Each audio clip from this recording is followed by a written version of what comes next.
Well, good afternoon to Kerry, Schott, Infrastructure Advisor Extraordinaire, Chair of the Energy Security Board for the Commonwealth, and formerly boards of Moorebank Intermodal, City Metro, and been an active player on NBN board for a long time. Kerry, welcome to the dialogue, and of course I pay tribute as one of the patrons of the dialogue as well. So thank you for your time today. Yeah, thanks, Chris. Kerry, as you know, Western Sydney is a region probably more dependent upon a flow of government-funded, primarily infrastructure than anywhere. That's been made more stark in a post-COVID world. I remember you and I talking a couple of years ago when infrastructure was seriously in boom time, and I think you might have even mused at that point that maybe there were too many projects coming out because the cost escalation was getting out of control. Do you get the sense that maybe COVID might have dealt with that issue? Is there a pencils being sharpened all around Sydney to try and bring the escalating cost of materials and labour and construction back into manageable levels for this pipeline? I don't have that sense, Chris. I think the big projects have just kept rolling through the COVID crisis, and there really hasn't been much of a stop to the big infrastructure projects. So I think that part of the world's been pretty busy and probably benefiting a bit from there being less traffic on the road and being able to work in the CBD without so much concern as they'd had. But certainly NBN's just about finished, but like any network, it'll need continuing upgrades, and I'm not getting any sense that work there's in the ground's getting any cheaper. It's much the same as it has been. And I think the same with Metro too. One of the big questions for both of us with a long exposure to infrastructure and public policy, I've never been able to answer, is why we seem to have the most expensive per kilometre infrastructure costs in the world, and best I can tell, it's a little bit from each column of regulation, of materials, of labour, etc. Or is it that we have gilt-edged infrastructure? Is there almost a consumer expectation here that Bradfield started with columns on the Harbour Bridge that were there for beauty, not necessarily for function? Is this a tradition we've continued through, to have such a high cost of seemingly contractors not making money, government's still going broke funding it? Something has to give eventually. Well, I think it's a number of things. I don't think it's gold plating particularly. I think, although with Metro, I think the stations on the northwest, I wouldn't say they're gold plated, but they're pretty classy. And if you have a look at the metro stations in Paris, they're basically a hole in the ground with an elevator, so and an Art Deco sign on the top. And Art Deco goes a long way, doesn't it, making up for other areas? It does, and we're a bit more generous than that. But a lot of studies been done on why the costs are so high, and one of the big contributors is actually design. So it's partly the planning and design and all that early work that gets done, and for some reason much more expensive than elsewhere. Don't know why. So it's the consultants, so it's not the lawyers anymore, now it's the engineers and architects. It's a shifting circus, but it just does seem to be, it's important for us. We have, obviously Western Sydney has such an ambition and requirement for infrastructure of all sorts, that it's in all our interest to keep it at a manageable price. You spoke about North West Metro, and you chaired the Metro in its early stage and delivery of those projects. Looking back now, if you were saying that again for the two new, when Metro comes west more so, with the West Metro and the ever name-changing airport, Western Sydney Airport Metro, how'd you rather do something different? Would you advise him for your heirs and successors going forward to fundamentally change something? Would you have a value capture model applied for one thing? I think with Metro, it's a case of so far so good, but the Sydney's so short of public transport, as you know, that Metro really has got a lot of places it can go and do good. So it was was almost a case of it doesn't matter much where you put it, it's going to be a big bonus. But the Northwest Metro through to Chatswood serves all of that Northwest Hills district that was a bit like Western Sydney in the south. It was just clogged motorway every day. Yep. So it's made a big difference to people out there, and the extension through from Chatswood to Sydenham and then on to Bankstown is going to make a big difference to all of those suburbs through to Bankstown, and it links up people in that neck of the woods through to Macquarie Park and Macquarie University and the city, and very quick link. So that will be very good. I think going forward, I think with Western Airport Metro and also with the CBD to Parramatta Metro, it's important that we get the north-south link done well, and I'd really like to see the airport metro that's planned through to St Mary's be extended through to Rouse Hill, so there's a circle. So it seems to me to be a bit crazy to build a metro. It does seem almost in some ways the only thing the federal and state government agree on with the Western Airport Metro is that they'll likely go north before they go south with the extension, that linking up to the back of Castle Hill, Blacktown there, through to join the Northwest Metro, and then, although this week they've obviously codified the corridors for the south as well. So, yeah. No, they need to link up at Rouse Hill where the Northwest Metro stops, and then make sure that there are links through to the cities of Parramatta and Liverpool in particular, and through the airport. Peter Archistrat's been commissioned by the Treasurer and Planning Minister to conduct a review of value capture, or it's a trendier term, but that's effectively what's happening. Do you think that we're ready that a more complex form of value capture than, and simply when government largely is owning most of the land where the stations will be on future metros, so there's value capture by another name. But do you think the politically, bureaucratically, financially, the city's ready to embrace a more determinate form of value sharing between land development and the public providers of infrastructure? I think it's really hard, actually. We did some fairly good value capture on the northwest, but that was largely because nobody actually believed that Metro was going to get built. So the land was acquired relatively cheaply, and the land that was needed, to do your building on and for stations and everything was relatively cheap. And then once the job was finished and we were disposing of land, quite good money was made on that. So value capture by acquisition rather than by taxation, rather than the other methods of... That's right, yeah. I think value capture by taxation is a bit fraught because people don't get a say much on where things go, and if you're about to get taxed because you've got a metro coming, you'd sort of like to know that was going to happen and have some say in whether you agreed with it or not. I think it's just very hard, and particularly when you're basically chasing a catch-up of very poor public transport. Well, there's two major federally funded bits of infrastructure kit in Western Sydney. That one gets a lot of attention, being Western Sydney Airport. The other one you chaired for some years, and I had the great pleasure of sitting on your board for a little while, building the inland port effectively at Moorebank, the Moorebank Intermodal. Yeah. Looking back now, and you drove that project incredibly well for a long period, having recently stepped back from that role, having put Cube partners, operational partners in place.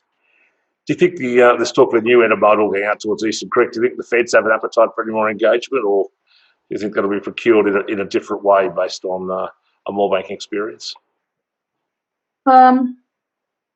I don't know. The thing about Moorebank was that it was old defence land, so the Commonwealth government actually had its foot on a very large site that it could do something with.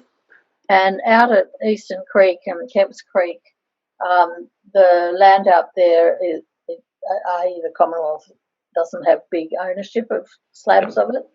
So I think they're not that likely to get involved. But the other thing is the market has woken up to the need for large inland terminals, particularly with the change to logistics and supply chains. So the growth of e-commerce has continued driving that as well. Right. Big announcement this week on the Goodman Amazon plan. Yeah, I was just going to say, there was a picture in the paper yesterday of the Premier standing with Amazon Australia CEO at Eastern Creek or Kemps Creek or somewhere out there. And the old brickworks. Yes, that's right. Yeah. We're repurposing infrastructure already within. Kerry, you've also been involved in health in New South Wales. The group that brings together health procurement in the hospitals. We have a massive growth strategy for hospitals, new hospitals at Bankstown, in upgraded hospitals at Liverpool and Westmead and Campbelltown and Blacktown and Penrith, amongst others. It's a real explosion in the growth of health. Well, you've seen on the inside that management of the interplay between hospitals and procurement. Are we getting smarter at procuring, operating, and running our public health network across the region?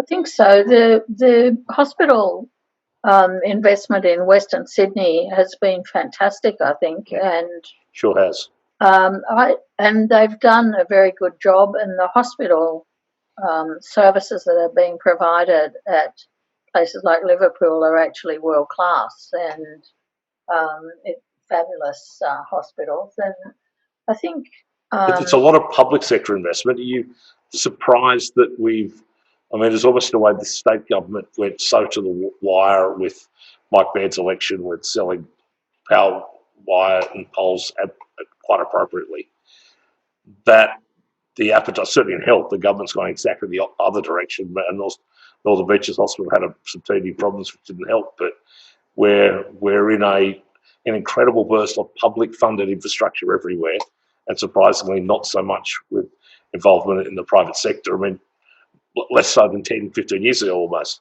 Do you get a sense that there'll be a tilt back toward that? Is it just political and consumer fashion, or is it a structural change that it's better for government to deliver infrastructure than to maybe pass it on, as that with Moorebank possibly down the line?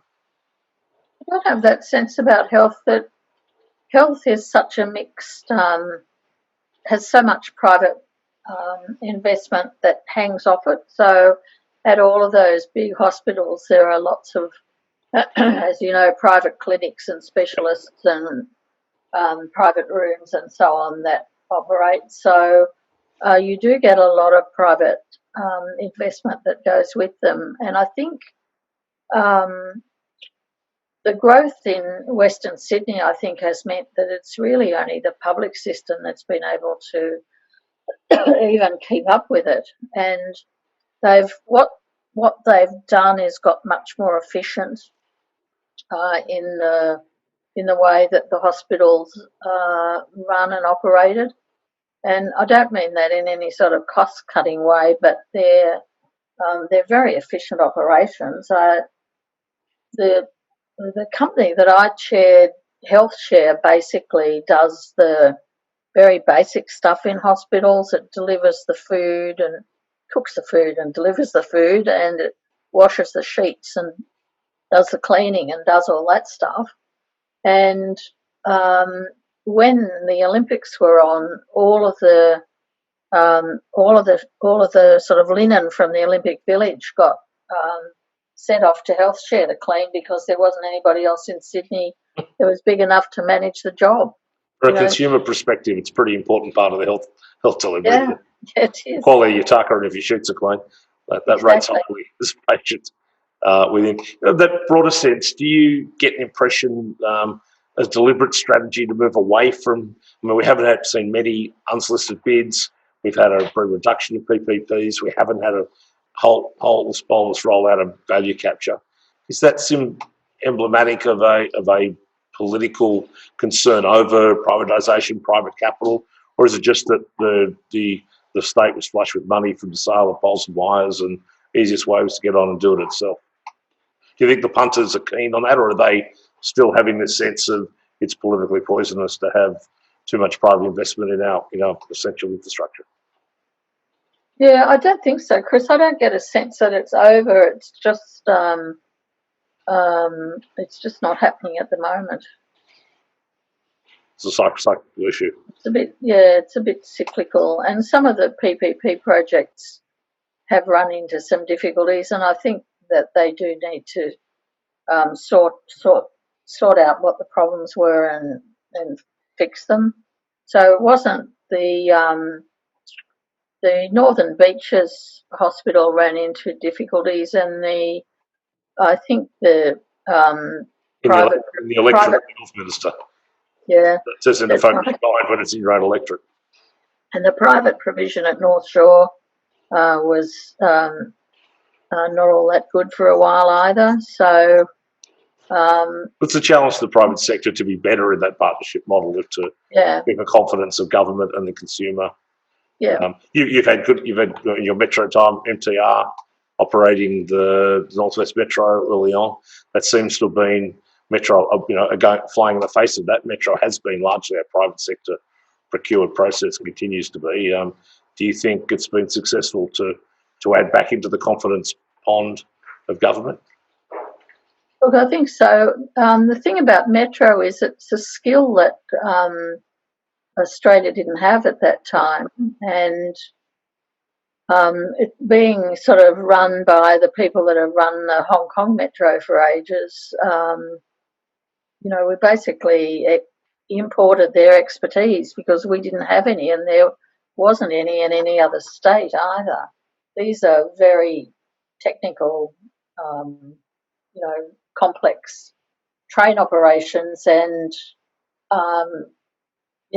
we just needed those skills. I think in some period of time we won't need that so much anymore. It'll take a while. So, Sid, you've had a long, distinguished career in the infrastructure space and particularly in public administration, but also on the other side, working in private finance. Do you think, in a reflection now that Australia, and particularly New South Wales, it's become a very sophisticated infrastructure, in some ways led the world at many times in how we've developed that? Are you, confident now that going into the future we continue to adapt? We can, in a post-COVID world, is there new innovations coming here, or have we lost that edge compared to some other jurisdictions that might have caught up to us and gone past around the world? Look, I think Australia's still up there with the leading bunch, but there are other people who've caught up with us also. And, I think I think Australia is still up there, but we're not. There's probably not daylight between us and the next person anymore, and there are still places where the financing of infrastructure is pretty terrible. The US is really not very good at it, with a few exceptions. Had the Jersey turnpikes back in the day and haven't done a lot since. Yeah, I know. And they're at a stage where all of their bridges are wearing out and they haven't been replaced, and they just seem to be sort of seized up with not knowing how to do it or what to do. It was probably the one part of the Trump revolution I'd have cheered for, was his ambition to come and rebuild American infrastructure. He seemed to think that the wall was all the infrastructure to worry about, and that hasn't happened. As I said, I thought it was the rallying call he should have got behind, but happy to have Australia still leading the world. Kerry and Clive, conscious of your time, we've gone through this, or still going through this, depending where you're watching this. If you're in Victoria, you're very much still going through this pandemic that's overtaken the country and the world. And we've spoken today about how infrastructure can help drive us out of it, and in a Western Sydney sense, we're very much hanging on that pipeline to do the same. How's it, at a more personal level, how's it affected what you're doing? You got a place in the country, is it keener to be there than in the city? Is it affected your way of life, your outlook? Just watching a bunch of Netflix changed your mind about remote work. How's it affected the Schott household? I've actually quite enjoyed working at home, but I've also been lucky enough to get to the country most weekends, so I've had a bit of a break. What I've found, what I find difficult now, I think coming out of this for the economy is going to be really difficult. Yeah. And everybody, sort of saying the government has to keep supporting things is absolutely right. And for quite a long time, I suspect. And if we just keep getting outbreaks as we've had in Victoria, which is quite possible, it's going to be a long, hard road back to where we were before. And I just personally miss having a cup of coffee with people and going out to lunch and, just social interaction. And I'm sure, and I'm a bit of a hermit, so I'm sure we'll get you down to other the people Fenwick must be really feeling it. Down to the Fenwick for feed at the end of the wharf. But for a couple of us who are sort of now inner Westies, beware, there's been an outbreak today at Balmain Woolworths. So Yes. we're not immune. So No, so I gather. COVID can get you anywhere. Did you, in the lockdown, did you spend a bit of time on Netflix? Was there a particular show you should be telling everybody they should be watching? Were you a Tiger King fan? Were you a Michael Jordan documentary? What was, you're more a grand designs kind of person. No. What I've been watching is a Japanese series called Midnight Diner. Midnight Diner. Yeah. And Okay. it's on Netflix, and it's about half an hour an episode, and it's just about this diner in Tokyo that people go to get a bowl of noodles at whatever hour of the evening. I'm going to go check it out. Midnight Diner, viewers. There you go. That's the Kerry Schott recommendation. Yeah. Well, Kerry, thank you so much for your time. Thank you for the contribution you've made, not only to the dialogue, but to this region. So infrastructure is a word that means a lot of things for a lot of people, but it largely means JOBS in Western Sydney at the moment. It's jobs, and that pipeline, and therefore it's incumbent on all of us to do it well, because they ain't cheap jobs. They're to do it well and to manage that really is important. And I forgot to mention, of course, your fundamental role in taking Sydney Water to Parramatta, taking offices to start the trend that has led to Parramatta, should call it Kerry Schott Square, has now done that. So thank you for your contribution. Stay safe, and we'll get you out from being a hermit soon. Yeah, good. Thank you. Cheers. Bye. Thank you.